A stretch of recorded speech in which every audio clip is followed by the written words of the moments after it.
In a world where education often struggles to meet the diverse needs of students, one company is rewriting the rules for neurodivergent learners. Today, we're lucky enough to speak with a leader who's turning challenges into opportunities for thousands of children. Our guest today is Kate Longworth, CEO of Gaia Learning, the first online learning provider to earn the ADHD Friendly School Award. Now, Kate's leadership has transformed Gaia Learning into a trailblazer for neurodivergent education, offering innovative, personalised and inclusive solutions. It sounds like you couldn't help but sort of cringe a little bit when I said that then, Kate. I can't, because I don't know what we're setting up here, but the expectation is high now, Alex. So, it's just a bit awkward, isn't it, talking about what you've done? But it's good stuff and it's valuable for the world, so we're happy to talk about it. Well, welcome to the International Classroom Podcast, proudly sponsored by Lumio by Smart Technologies. Lumio transforms your lessons into engaging, interactive experiences that enhance collaboration and student participation. You can bring your lessons to life effortlessly with Lumio, empowering teachers and inspiring learners. And Lumio really emphasizes collaboration. Speaking of that, let's get on with our episode. Well, to give us some context for the people watching and listening out there, I put a post out a couple of months ago onto LinkedIn asking for people either to be recommended or to volunteer themselves into certain categories. And this one comes into our little mini series of education unicorns. So a few people had recommended you as someone who's doing amazing things in education. And that people I should talk to and more people should know about you. So I kind of think that the introduction does credit to the people who put you forward. I'll take it. Let's leave it there. Let's take it and roll with it. And proof in the pudding, as they say. I have every confidence. So anyway, first of all, thank you so much for coming to speak with me on the International Classroom Podcast. Whereabouts in the world do we find you today?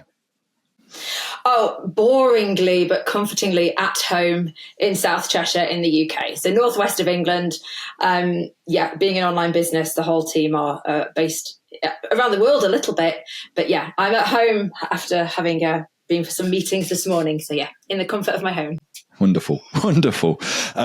So just to dive into this and to set the scene for us, like your journey and the personal challenge that you've had, obviously with an education side from your own family, I'm curious just to dive into the background and what started Gaia Learning for you, what inspired it. So can you take us back to the very beginning and share what motivated you to start and take on this mission? So much to probably most people's surprise, I'm not an educator or a teacher, certainly not by formal qualification anyway. I don't think any of my team would let me do that or want me to do that.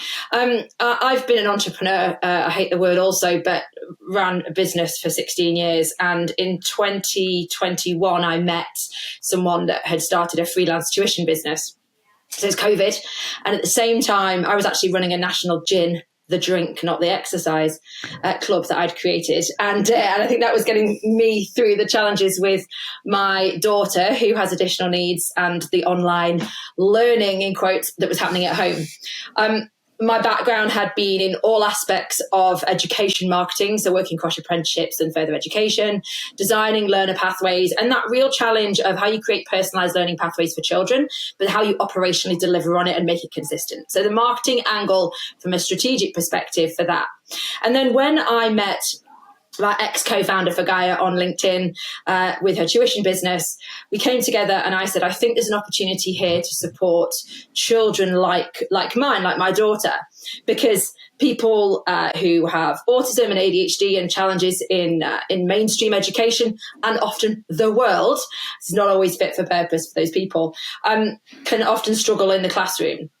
And so what my daughter was finding and I was finding with her is she's great at maths. Let's just take a core subject, as they're often called. She's great at maths, but she's great at maths through a subject that she's interested in, like fashion and skincare and hair and beauty. She's 10. Bless me, wish me luck. But not when she's in a classroom with 29 other children. She has a fundamental belief she can't do it. Now, she is the sassiest, most confident, capable, and autistic 10-year-old queen you're ever going to meet. But I thought there has to be a way to support these young people Because, as we know, the mainstream large classroom, anything built on mass, often struggles for where there is difference. And so Poppy's attitude, which I love, and she walks to me with this, and she said this to me once, is every school should have a Gaia. And what she means by that is a safe online learning place that when you struggle to go in, you have the consistency, the educational and emotional respite, somewhere you can go. And then the next day, or even the next couple of hours, if you're feeling like you can do it, you go in. And so that's what we give to children and families. It's amazing. You sound like almost you've described my own daughter as well. There's millions of them. They're everywhere. Similar. She's year 5, so probably similar actually. Yeah. I don't know if this is how bad. In the UK, is there a shop called Sephora in the UK? Hello, it's just arrived at the Trafford Centre, and we live about an hour or so from Manchester. So there now is, and I feel our children should meet, because I know straight away where you're going with this. Sephora, dopamine heaven for most people, but certainly a neurodivergent child, with the lights, with the colour, with the brands. And actually, Alex, you give me a gorgeous segue into the course we've just created, and we're going to get accredited, called Glow Up, which is for our cohort of PDA girls, so as we talk about them. It's all makeup, skincare, beauty, maths through mascara. If that's not a dream, well, it gets Poppy doing maths, so something works. Oh my God, you've just blown my mind. Literally, Liv would be all over that. Exactly. We were at a party a couple of months ago, actually, and his dad was there, and his daughters were a bit older. And he was like, if I could give you one piece of advice, invest in Sephora. And that was it. It was just... yeah, that's a big investment as well at Sephora. That's not Superdrug or Boots for anyone that knows. That is an invest. Invest is the right word. Yeah, I found myself in the shower the other day, and that's not a picture for people, but it was like I was looking for body wash, and I came across, I don't know if you've seen this one, it's called Brazilian Bum Bum Cream. And I know we're getting off topic here because this is an educational podcast, but there is such a thing called Brazilian Bum Bum Cream. It is the brand. And I was like, well, that's what I'm cleaning myself with today. It's the Sol de Janeiro brand. Look, we know it. As a marketeer and parent to a neurotypical, neurodivergent, 2 girls, we have all of this. So that can be a whole other segment, neurodivergent beauty products and brands that relate. I'm weirdly on board with this now because I know my way around it. So safe spaces, they're important. We will get onto that part because that's the future, isn't it? And as you say, that's something you're launching, and I can't wait to go out and tell my daughter about Glow Up. Yeah. She'll go mental. But take us through the transformation, because it can't have all just been sort of plain sailing from the get-go. Like, what has been the biggest challenges and milestones for you scaling Gaia up to where it is today? Do you know, I'd love to even get to the scaling bit as in talking about it. But actually, the way that I describe our business model, and I know in some of the questions we talk about investment and the kind of the financial, the growth path that we've been on and we're on. But actually, the way I describe our business model, and every single element of our business is complicated and messy and squiggly. And that is the equivalent of my daughter's both bedroom and brain. And so we have to work extra hard. And that is in our gorgeous team that we're very fortunate to have, the model we have, the financial model, the risk model, all of the bits. So this isn't a path. And I don't walk around saying this like egotistically, but we can't find a path that's been walked before. You know, you have online schools and you have tuition and you have the physical space and you have AP. And because of our drive and our desire born from the needs of these kids to create that partnership approach and that sort of underpinning bedrock that works with the schools, with the, our families and partners, so they have the fluidity of choice, turning that purpose, passion into a model, into something scalable has and continues to be the hardest thing. And so, we're very lucky that we have staff and team members who want to come work for us. Everybody says, but recruitment's a nightmare. And we go, we're all right, actually, because I'm proud of what we've made. But it's the how you constantly respond to the needs, not of necessarily the individual children from a business model, because it's cohort exists and scalability and models and whatnot, but how you stay really, really true to the needs of that young person, which change over time, and how you create something that enables them to move back into traditional education or onto another alternative provision provider or whatever it may be. How you do that consistently and at scale is the model, which makes it all difficult. I sometimes wish I was selling, a bot SaaS product or a pen. We're not. We're transforming the lives of babies like mine. So, like chalk and cheese there, really, in terms of transforming lives, SaaS models. Pens. But you mentioned some things in there because people are curious in terms of, well, how does this work? Because you've got, like you say, you've got online schools, you've got tuition, you've got physical bricks and mortar schools. Where do you sit in that? And how is it that you go about then having that positive impact that you've talked about with these neurodivergent children? So if you ignore sort of all of those parties, so if you put down the fact physical school or an AP or a specialist school or an online school, and you just take it back to the human, the 10-year-old that sat on their floor crying because there's only one pair of leggings that they'll wear and that they refuse and therefore physically can't go into school. And yet, as society, as parents, as educators, we have the desire and the legal and the financial and the moral right and responsibility to provide that child with an education. So when you take it back to that, it really doesn't matter what you call all of the other parties that sit around it. What it requires is an absolute focus on the needs of that child and a level of fluidity that if you tackle it from a organizational perspective, you're not going to get. So it links to my previous point about kind of the messiness and the complex. So the way that we work at Gaia is, in a typical situation, a parent or a school will ring us and say, okay, little Johnny, and pouring all these examples, it's always little Johnny, and he gets a load of abuse from me, he gets his name thrown around, but little Johnny maybe has had a diagnosis or is on a path to getting a diagnosis. The teachers know full well when children come into school, there's something going on. There's something going on with that cohort or that cohort across years or that individual. And so typically they will ring us and say, this is the situation. What can you do for them? And it might be that there's a reason they can't go into the physical setting, like a safeguarding reason, or we've got parents in prison living with grandma further away from home. We've got hospital schools. We've got loads of scenarios as to reasons why. I'm locking myself in my bedroom, and the best you'll get out of me is 5 minutes on a virtual classroom, and I might do a bit of an online worksheet or something for 5 minutes afterwards. That, and I'm also selective mutism, and I've got a diagnosis, etc., etc. So you've got this whole myriad of reasons, and what we try and do, and what we do is understand that child and then look at, okay, what can we offer to them? What can the rest of our network offer to them? And we know the needs of the child change over time. So we're not trying to keep them. The irony here, as a business, we're not trying to keep these children.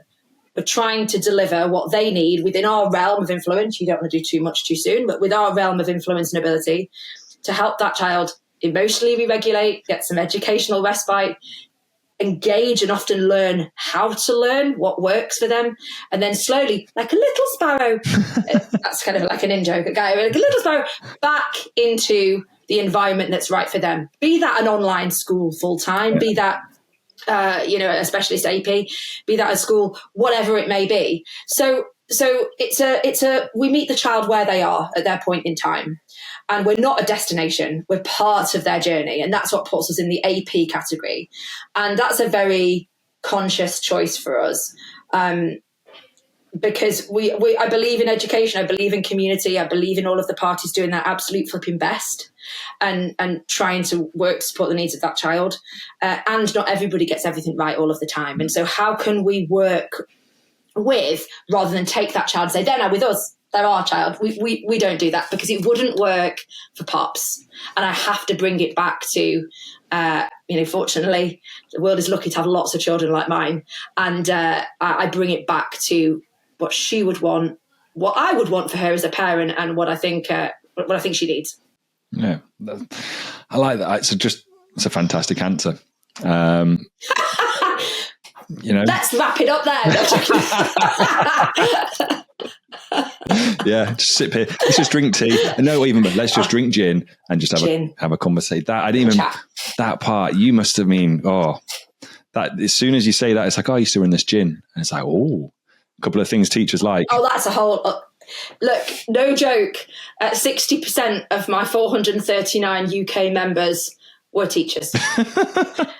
Doesn't surprise so me. There's some correlation that's happened here over COVID and lockdown and all of that, and then me consulting in the education space to then the formation of Gaia. So yeah, it all comes together. Is the gin still going? No, but I stopped it, but we could do a quiz on how many full-size bottles I had at one point, and put it this way, the delivery driver genuinely asked me if I was okay. And I'm fine. It was a business and I didn't drink it all, so don't worry, everybody. So your children are in safe hands. Yeah, it's the teachers. It's the rest of us that... Yeah. So obviously now, a bit of it. I'm going to ask you the challenging one because we want to explore this as we kind of, we do that. And we use the term traditional education, traditional school systems. And it's kind of one of those now because unfortunately we do have all these different labels and it's just easier for us to identify. When we say traditional, we mean typical bricks and mortar school. Yeah. Do you think, a loaded question, but do you think that traditional system is failing neurodivergent students? In present tense, yes, because it was not built for purpose, or rather it didn't know its purpose when it was built, right? We're on a constant, let's be slightly kind to I believe everyone's trying their best, and I believe educators have the needs of children at their heart. There never has been, there never will be any sort of, you're rubbish, there's none of that for me. The system does not work.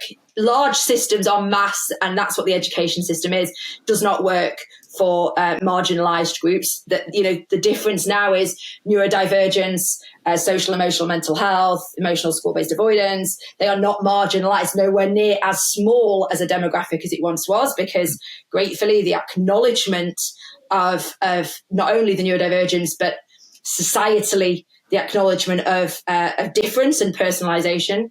And I think what's difficult for the education system is, as parents, we're also consumers. We're consumers of fashion, of lifestyle, of dating, of food, of all of those things. And so we place that same expectation of the personalization that we have in every other industry on the education system. And as parents of neurodivergent children, we've been battling already. And then all of a sudden we've got an app for everything, and it's easier for me to buy stuff, and Amazon Prime exists, and Shein, as you'll probably be aware, Temu and all of that sort of stuff, those exist. So as a consumer, we're in a world that is quicker, that is more personalized, that is economically incredibly active.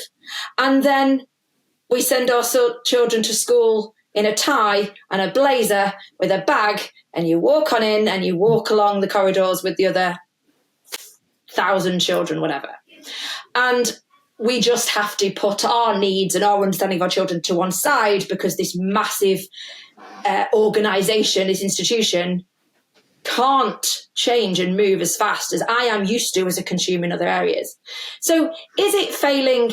Yes, it's going to, because A, the marginalisation element and the smaller diverse groups, and as an expectation, as a parent and a consumer, my expectations have changed. My expectations on you as an organisation, as an institution, have got stronger and more present. And I also have a voice that I didn't have 5-10 years ago.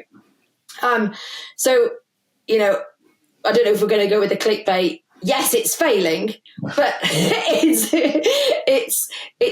bound to, and I think the odds are stacked against it as an institution, as an organisation at that size, that scale. I think the point about what's happening moving forwards is the most important, and how their alignment or misalignment between policy and policy, practice, and sort of promise, I guess, what you say is going to go out there, what you do in practice, and the things you write down as the rules. There I see a huge, huge misalignment. And you are welcome, Alex. You can have those 3 Ps because I just made it up. So. I was going to say, that was such a great little, the 3. We do love some acronyms. You'll have noticed that. Educators of 3-letter acronyms. We're like the military. 100%. We are like the 100%. military. Who doesn't love an acronym? I couldn't help. Over Christmas, I binge watching Brooklyn Nine-Nine. I don't know if you've seen it, but when you were talking there and you're talking about educators, there's a character in Brooklyn Nine-Nine called Rosa Diaz, and she is super aggressive and holds no prisoners. And there was an episode we were watching the other day, and she basically, gets a formal complaint from the department downstairs, one of the police officers, because she basically went down and embarrassed him in front of everyone, but not being able to do his job. And she has to go and apologize. And she's like, sorry. And she has to practice saying she can't do it. She's like, sorry. But, and then eventually as the story unfolds, she's like, comes down and eventually comes down and goes, I'm sorry that I didn't take the time to show you how to do it properly. And when you were talking there, it kind of just made me think about her, about how, it's from an education perspective. Yeah, you're right. We're geared up to almost fail in those departments because we don't get the individuals or the people who know these things to come in and actually go, look, let me take the time to tell you about this, to show you about this. We all know teaching is time poor. And it kind of just made me think about that and that character, about going, look, I'm sorry I've not had the time to show you how to do this, because it made me think about all these other things, all these different things that we need to be experts in and we're meant to be experts in. And we struggle with because we don't have the time. And believe it or not, I've segued this quite nicely into one of those things that we need to know more about, which is technology. Specifically, obviously, we talk a lot about AI, but I'm curious, as I weave this one in magically, what role does technology, and it could be AI, it might not be AI, but when we talk about the personalised and the learning pathways that Gaia is implementing to support the students that you work with, what role is technology playing for you in helping to create those pathways? So, I mean, AI is the easy and sort of obvious top line answer, because the ability to create, to plug in some data and some information, and to get out from that insight and recommendations around learning plans and pathways, and it's what we use is getting smarter all the time. But I don't think, in fact, I know that using AI is, and even the way we use it, is not a competitive advantage, because everyone's using it as you would expect. We're an online business. We're a tech-enabled business. We're not an ed tech business. And I know that because I get sold, I have every ed tech entrepreneur in the world trying to sell me their solution. And so the human element of the ability to look someone in the eye, hard enough face to face, no matter online, but to spend time with them. I think AI and tech is giving us the efficiency around time. It's giving the efficiency in sort of lesson planning and session write-ups and creation of pathways and recommendations and all of those things for our educators. But we are never going to be, as in we at Gaia, never going to be in the space, and I'm asked about this every few days, why don't you just take the lessons, and I use that lessons as sort of loosely, inverted commas, take lessons and record them, and then just tell me how many children watch them. I said, because we have a few children who don't open their eyes when they're on the lessons, or who don't speak. So you're telling me you want me to just give you some stats, and we'll come on to the attendance versus engagement conversation. The role tech plays in that as well.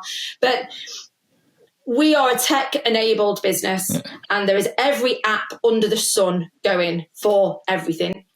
Attendance, engagement, and eye tracking, and gamification, and all of those different things. And the skill for us is to find the right tool to embed it and talk to the right child about it at the right time. And that is the skill of a human. And I don't see, I'm no doubt I'll be eating my words in 8 years' time, but if we're still doing a podcast in 8 years' time on education, something's gone wrong. I would say something's gone wrong if we're talking about transformation education in 8 years' time. But we're a tech-enabled business, but the most important thing for me is how you build engagement. And if we have apps that can help us measure engagement, amazing. Things that interest-based subjects and AI to create interest-based courses to support engagement, amazing. But they're 10 a penny and they're coming around all the time. And so that is a rubbish answer. That one was more rubbish. Anyone that starts listening now is going to think, such self-depreciation there. Sign off. Unsubscribe, unfollow. Well, I kind of like to, don't unsubscribe. This is my. Don't do that. Sorry. Follow, like. Well, Well, I was going to ask you in terms of like, we can improve this answer by the things that maybe technology-wise that are exciting you, things that you think are going to be coming out that are really going to help you guys to being tech-enabled, that are going to help neurodivergent learners. Yeah. So for me, it's about integration. And by the way, I'd love to say I know a list of all the tech things that are coming out, but I'm pretty rubbish. And I think I'm fortunate at being probably, fortunately, nobody wants me to get distracted by tech. You want me to understand the needs of that child at its core, at their core. But for me, it's all about ease of integration. So when I'm talking to someone about a tech platform or, an app or whatever, the more they can showcase to me the needs of that child, and the cleaner and the simpler it is. You want a one-click, we've got one-click classroom, you want single measurement, loads of white space, all of these sorts of design elements. That I'm excited about things that integrate seamlessly. And the only way you can make those is by understanding the space. Therefore, you're not driven by tech, you're usually driven by education and understanding that child. And when I connect with someone on that level, I usually go, let's build something together. This is really exciting.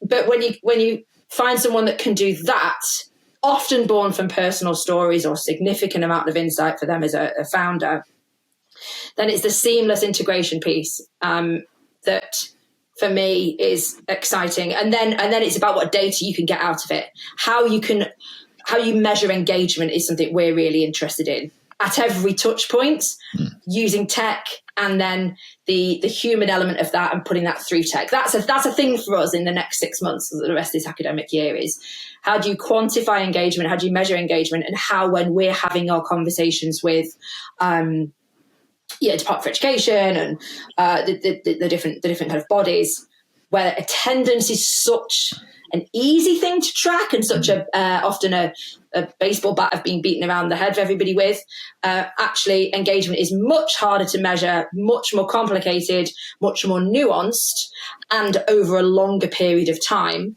But that's the bit I'm interested in, and that's the only bit I go on about. And before we continue with today's episode, I'd like to tell you about our sponsor, Lumio by Smart Technologies. Now imagine turning your standard lessons into dynamic, interactive experiences where every student is fully engaged. And Lumio lets you effortlessly blend videos, interactive quizzes, collaborative activities, and real-time feedback directly on student devices. Now, as educators, we love tools that make our jobs easier and learning more impactful, and Lumio does exactly that. You can check out Lumio and start transforming your classroom today by heading to lum.io, or you can click in the link in our show notes. Now, back to the episode. And that's really interesting, actually, because it's interesting you touch on that point specifically. Of all the things you could have mentioned from an education perspective, like, we know about attainment, but it could have been like about progress. It could have been about, in terms of grading, or again, how many students we get back into the classroom.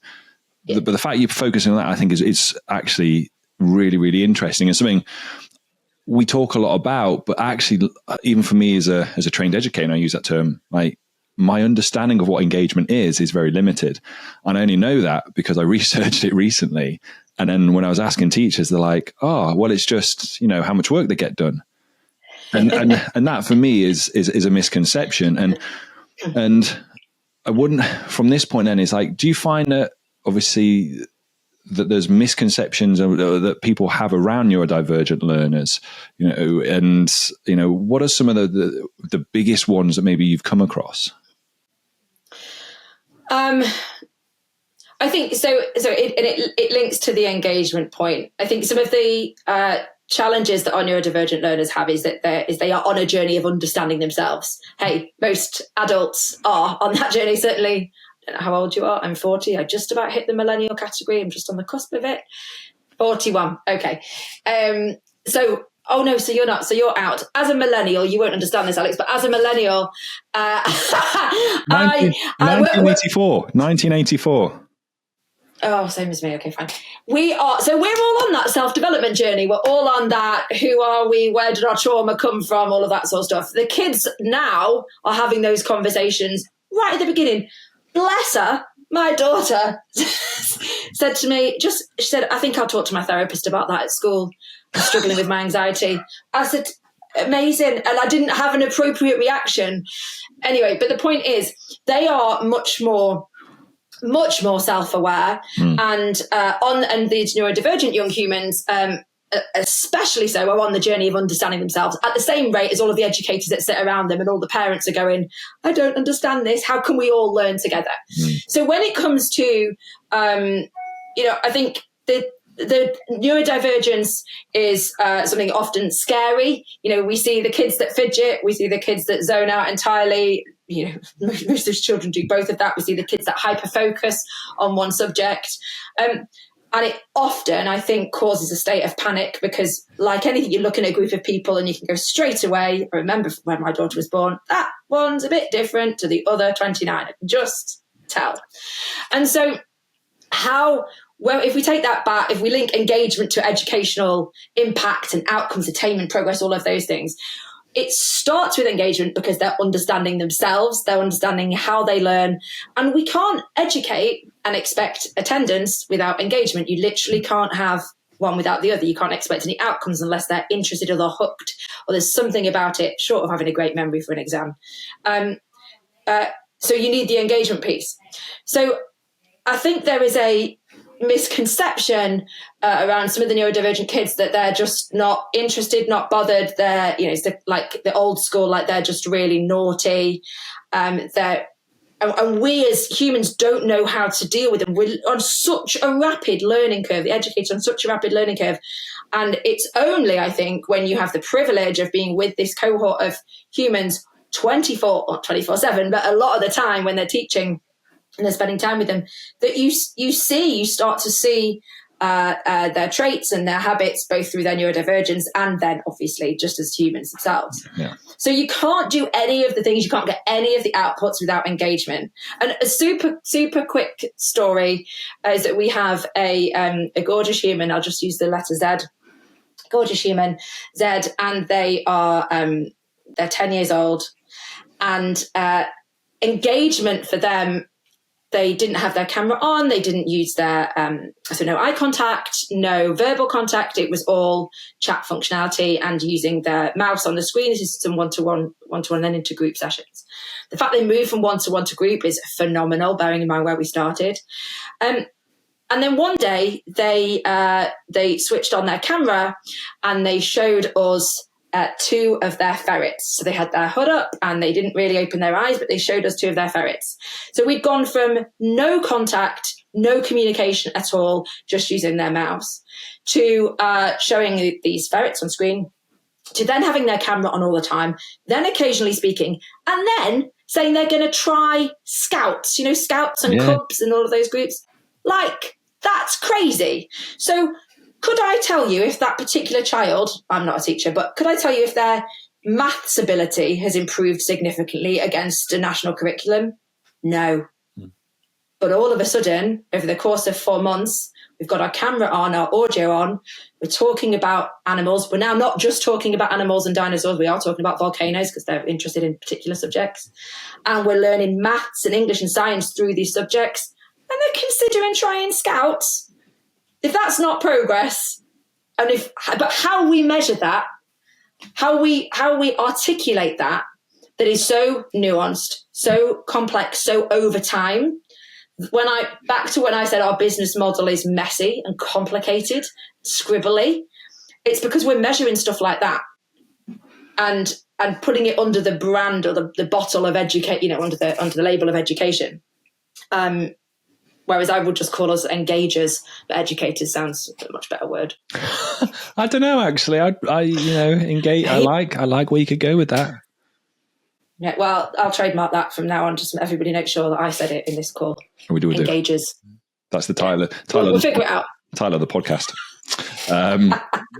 So I got to ask though, because it was on my mind. I was listening to you talk and I was like, right, what is the secret sauce? And don't tell me it's gin.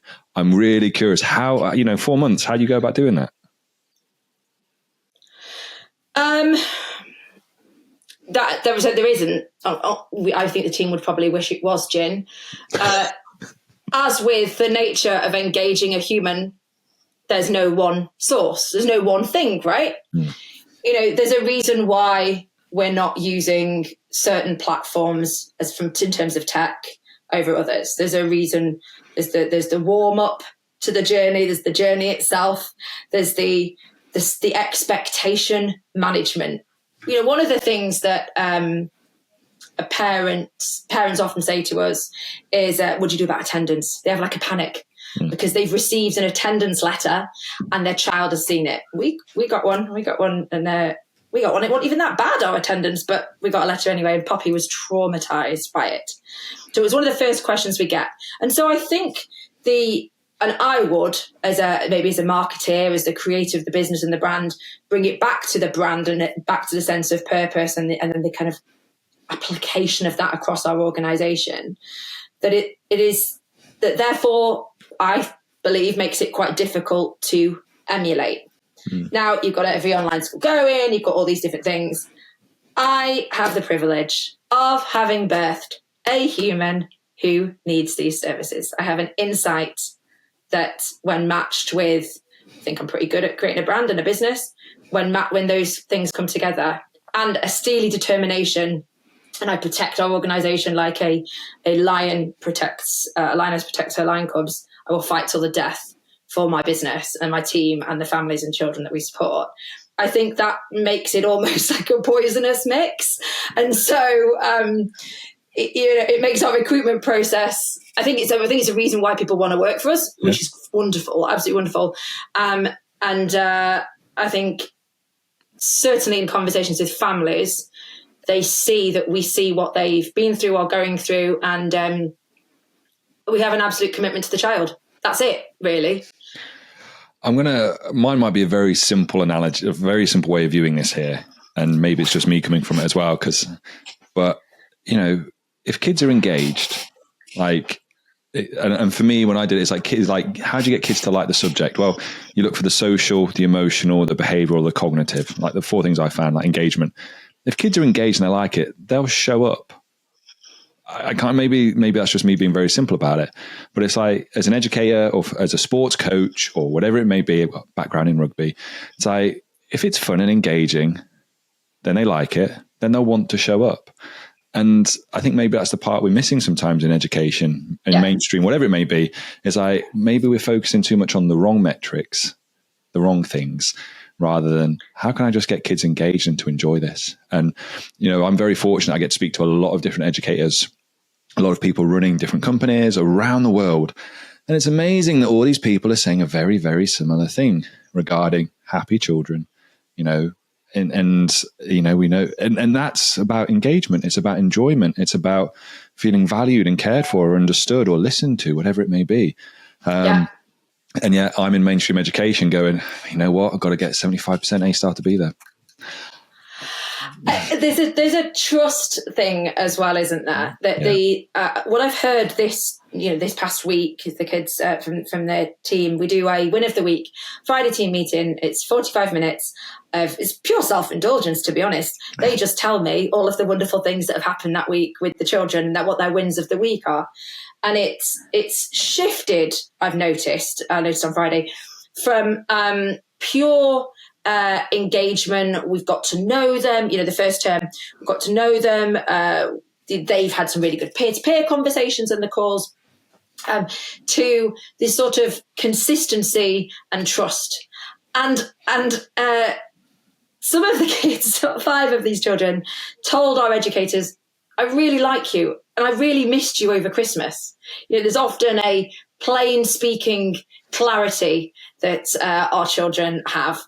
And the team are like, we're sat there crying, we're like welling up at 9 o'clock on Friday morning, because I think the trust between the two parties and scaling that, how you do that at scale, how you do that in small groups, but the trust, and that comes from consistency. And that's what a brand is built on, right? A brand, you talked about denim shirts and looking for a denim shirt sponsor.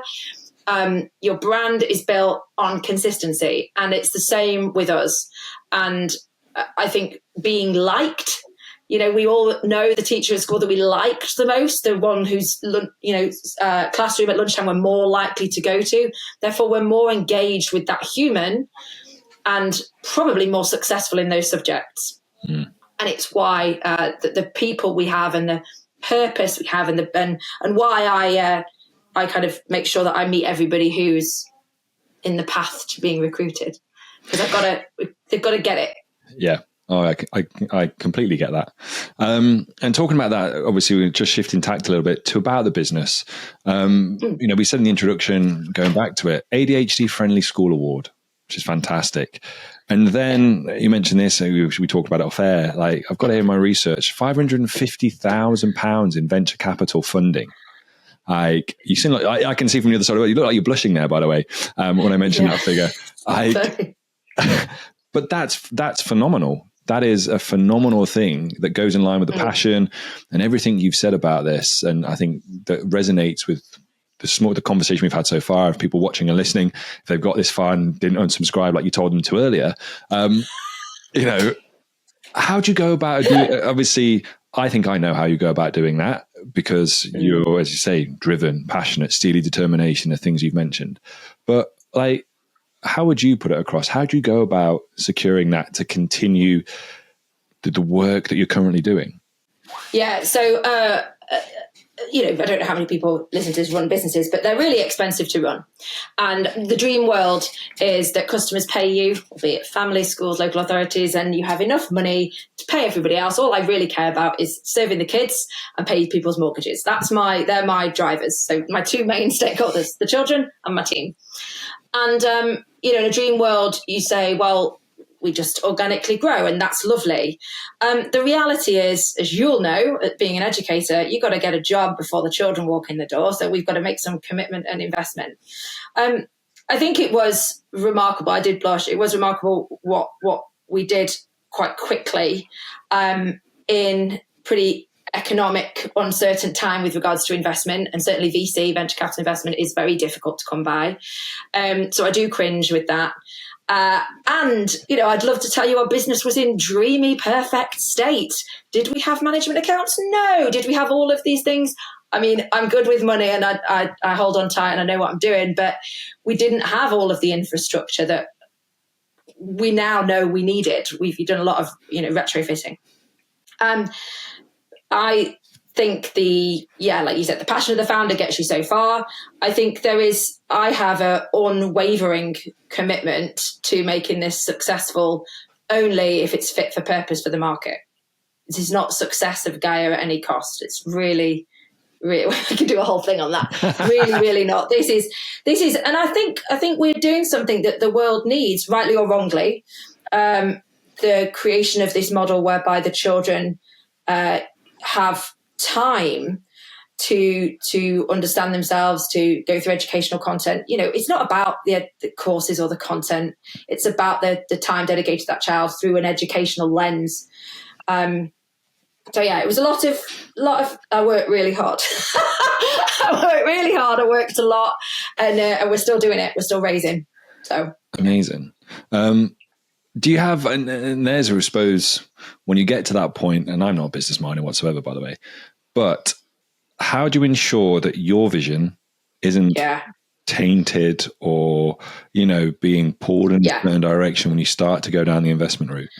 Yeah, and that was one of the concerns of the staff, actually. I'm a open communicator, as you could probably tell. And so throughout the whole process, I talked to them, a team meeting every week and our all hands call company meeting every month, which is a bit more businessy at the end of the month.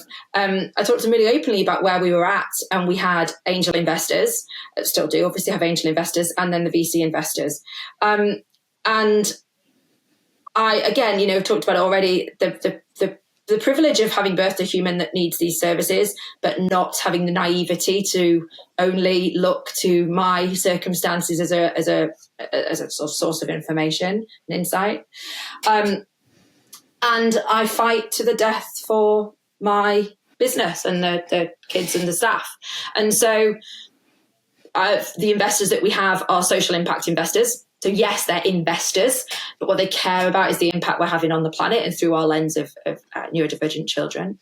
And so they have really helped us to, I would say, become proper, which just sounds like I'm doing us an injustice from before, and also sounds like I work in Oliver Twist warehouse, but become proper. formalize, put structure around the things that make us. It's really just the evidence of what we're actually doing. A bit like the ADHD Friendly Award. That was great, but it was just us putting on paper in the right forms. This is actually what happens in practice. It wasn't. We didn't require transformation to get anything. Same with the investment. But yeah, I do feel it's been a big year. That's all I can say on that. It's been a big year for Gaia, and we're it's a new year. We're good. It feels a bit cringy. Don't be. You should be able to. I will have all these, well-being coaches and people out there, and again, the first thing you need to be able to do is to be able to actually celebrate the successes. And especially when they're as powerful as the things that you are doing, which kind of brings us on to the future vision. You've got this amazing platform, you've got structure, we've got people with money that view this as a good thing to do, which is always a bonus. 2025, you've got 12 months ahead of you. Where do you see Gaia going? What is your vision for the future? So I want Gaia to continue on the path it's on. Last year and the year before was really formative for us. There's lots of test and learn. There was lots of, does this quite work? Is the model quite right? The answer is yes. Yes, it is. What the changes we've made are right. The levers we've pulled. Well, now we know what our growth and our business levers are across every sense, not just commercially. So I want us to continue doing what we've set out to do. Interestingly, the international audience is walking towards us. It started in Q2 last year, is walking towards us. We're in conversations with some independent schools in the UK and international independent schools as well. And we're learning a lot about that market. Having not come from education, I'm grateful I've got a naivety around it. So we're learning at pace about where we fit in the space. So I want us to continue doing what we're doing. The international thing is interesting. The local authorities and sort of the cohorts of children. So we can work with a school or an LA as a cohort of groups. To date, it's been individual children from families and then the odd individual child from a school. But actually, we're in conversations with larger schools and multi-academy trusts about, they're saying, okay, we know we've got a cohort of kids who are always going to need this sort of support. Gaia, how can you give us some fluidity so the children themselves might change over time, but we know we're always going to work with you. I now just want to do what we said we're going to do last year. It's basically, just want to do what I told you I was going to do. That's it. We're boring. Do you know what? Joking aside, we call this the year of no surprises. So I'm not looking for anything that's, oh my God, that's a genius. Like this new tech, we didn't, we're not into all that. Let's just crack on. We've got a job to do. And so this is the year of no surprises. We want to see what's coming down the road and do our jobs. Everybody has a life before they get to work. They take their children to school, they feed their dogs, they do whatever. And this is a job. I just, and I hope that our team stay with us. But I'll say what I said to the team, and I say it every month. If this isn't right for you and you want to go and do something also flipping awesome in the world, we'll help you do that. So, when they talk about what the guy's going to do in 7 years, I go, bloody hell, you are joking, aren't you? None of us are going to be here in 7 years. We all would have gone and made some international thing together, or we'll be doing, if you're here in 7 years' time, I've done something wrong, unless you own equity, and then let's have a conversation about that, is what I say to them. Probably way too plain speaking. No, I think it's good to have that. I think sometimes it's really good to have that transparency and leadership. We get back to school side, but know where you stand with someone. And if you say you don't want any surprises, I think that's the best way to be. It's like, no, we research our market. We know what we want to do. We're going to say what we're going to do. Therefore, we're not going to be surprised. And people are going to get to the end of the year. It's like, oh my God, you've had such an amazing year. You're like, how would you? It's like, I told you we were going to do this. It's like, fingers crossed. Yeah. It's as simple as that. But I'm interested, before we jump onto the quickfire round that I have for you, Gaia, the name. I could probably think I've got a few iterations of it, certain computer game that some kids listening might be like, oh, I've seen Gaia in this game. I'm not going to, just in case, but other things. But where did the name originate from for you? Yeah, so the Earth systems theory of putting the power back into the planet and the people that are on the planet, you give the power to the learners. We want to create independent learners, aspirational learners who will take over the world and do our jobs better than us. And so how can we empower them and enable them to become independent learners? So Gaia, the Mother Earth systems theory. And also we support learners around the world. So it's great when any of us go on holiday, we also see the word Gaia pretty much everywhere, the cafe, the beach bar, whatever it may be. So yeah, it's something that Kirsten and I came up with in 2020. Yeah, I think 2020. And yeah. Oh, it's a nice word. No, God of War, PlayStation 5 game. That's what the kids, it's not from there, no. That's what the kids. That's what these young people. That's what they're saying. The young ones. After you tried to call me old earlier, if you're joining us now at this point, just so you know. I'm right. younger than Alex. We are going to jump onto a quickfire round for you. Yes. Just as we start to wrap this up. So, a book or resource you would recommend to educators or parents of neurodivergent children? I'm going to take the parent angle, unsurprisingly. Surround yourself in the Facebook groups. For me, I'm rubbish with books and I'm rubbish with podcasts, but being in the community, and I think that is what, that's where they get their comfort, their insight, and the realization that I'm not on my own, which it can feel like that. So be in typically the Facebook groups, and there's flipping loads of them. Amazing. If you could collaborate with any historical figure to advance inclusive education, who would it be and why? Oh, I totally didn't prep for that question. I'm not going to lie to you. Historical figure. Oh, no, I can't say that. I was going to say something dodgy. We can edit. Can we come back to it? I don't know. I need to think of a historical figure. I'm rubbish with history. I told you I wasn't a teacher. And you should see it when we do a team quiz at work. Nobody, and I'm not joking, ever wants to be on my team, ever, for anything, unless it comes to financial modelling and starting a business. You have a quiz you quiz about financial modelling? We do. No, I try and make it about that because that's the only thing I'm good at. But when they do geography questions, and history. You need a makeup round. We've established this. You obviously need a makeup round. I clearly have no other value. It's something trust me, my intelligent humans of a team of a business make it very clear to me, you can't join our team because we won't win the quiz. Okay. No bonus for you. No. This one you should be able to answer then. What is your favourite moment of success at Gaia so far?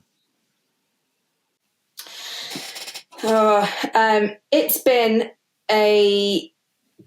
I'm going to say getting the investment, because that was representative of a lot of things. So it's not necessarily about money. In fact, it's not about money. It's about what that represented to us as an organisation. The heartfelt ones are the stories I get every week, and there's probably 50 things that I'm told about engagement with the kids. But yeah, the investment represents a lot. It's not financial. It's about confidence and stability and growth and the ability to pay people's mortgages and feed their kids. This is the thing for me. Amazing. Drawing this to a close, obviously, if you've got this far on the podcast, by the way, well done. But if I say about myself, I think it's clear for those people who have made it this far and listening to you and just the passion and the guile, as it were, to really drive this forward and be success. It's inspiring is one, but I think we can also establish it's essential. It's really, really important work. And if there's one takeaway that you'd like the listeners and viewers to have from this, like, what would it be and why? It would be, so the assumption is that people listen to this are adults, right?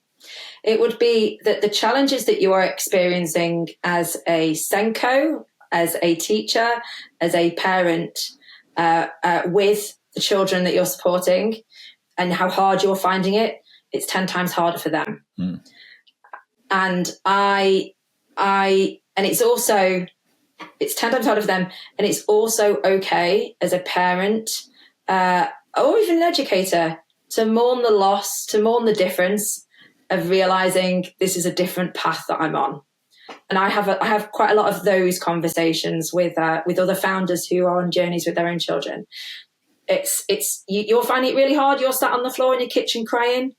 Imagine what's happening in their head, and you're the adult. And that's a very sort of leveling, human connection sort of point, I guess, which is the thing that, when the teachers aren't there to teach kids, they're there to engage them, make them feel safe and lay that groundwork stuff. And it's the same as parents. So that would be my point. Thank you for that. But also, by the way, I get shouted at a lot by kids in schools. Sir, I listened to your podcast. So just to have that. Okay, well, listen, transcribe it and see if you can write it in Spanish, and then you get 10 more points. Ooh. Unfortunately, one of my daughters, I have an elder daughter as well. I've got an 11-year-old and a 9-year-old, soon to be 10, as we've established. And one of my daughter's friends said, Alex, I listen to your podcast before I go to bed because it helps me get to sleep.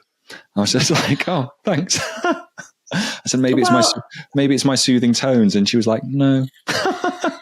No, it's the pure boredom, in case anybody was unsure. Well, kids say the cleverest of things, the smartest of things. They're our future leaders. Oh, my God. So, we should listen. Yeah. They know what they're talking about. Or maybe I'm just idealistic. Thank goodness I've never worked in a school. There we go. Don't know what you're missing out on. You don't know what you're missing out on, Kate. I think I do. And that's the reason why nobody wants me to work in a school. So let's give you the opportunity for the sales pitch then. I think you've earned it after talking to me for 55 minutes. For those people who want to learn more about Gaia and want to explore your programs or just get in touch and find out what you do, where is the best place for them to go? Yeah, best place is to go onto the website. So Gaia, which is GAIA, learning.co.uk. Amazing. Find us through there. We will also put that in the description as well. But from my side, Kate, I just want to say a massive, massive thank you. The takeaway that I've had from this really is a reminder that education itself and what I deliver in the classroom really should be as diverse as the students that it serves. And I just want to thank you for reiterating that and driving that passion and thought piece home for me and hopefully for a lot of the people watching and listening. It's been an absolute joy and pleasure you getting to share that journey and knowledge with me today. So thank you. You are welcome. Thank you. And I let's do this is what the kids do, don't they? How do they do it? Well, my daughter does it like that. Yes, there's a generational thing. That one, the middle finger type of. She came up to me the other day, a while ago, and did that. And I was like, what? I had to really kind of claw my hand and think like a velociraptor-y. I think it's that. Should we just go with, you're welcome, I had a really nice time too? And use our words. I just do that one. Rock I do that to my kids. Okay, cool. I can see my kids. This is the thing we talk about parents. No. My kids come to work with me. Can't do that. Pros of an international school teacher. So I see them wandering around the school all the time. I can't help it. I play rugby with too many Kiwis and too many Aussies. And they're all just like, there it is. There it is. Holla. I actually want my children to tell me that they love me less because they shout at me all the time. And all the emojis I get when they're at the dad's is, I tear and miss you. And I actually reply, I know you've told me, which if you've listened to this, you might know that I'm a bit sarcastic. And she just says, I love you so much. You're the best mum in the world. And I go, I know, make me a sticker and come back to me on Friday. I need to use this. And I'm yet to get a sticker, to be honest. So I question if she knows what she's talking about. I have two polar opposites in children. I have one who is, I love you so much. Where are you going? When are you going to be back? I love you. I miss you. And the other one who goes, we go, I love you, darling. She goes, I know. Oh. Yeah, but I love her energy, though, because she does know. It's the most important thing that she knows. I know. Anyway, the beauty of humans. Anyway. It was a pleasure. It was really nice to meet you. Thank you ever so much for your time. I really appreciate it. See you later.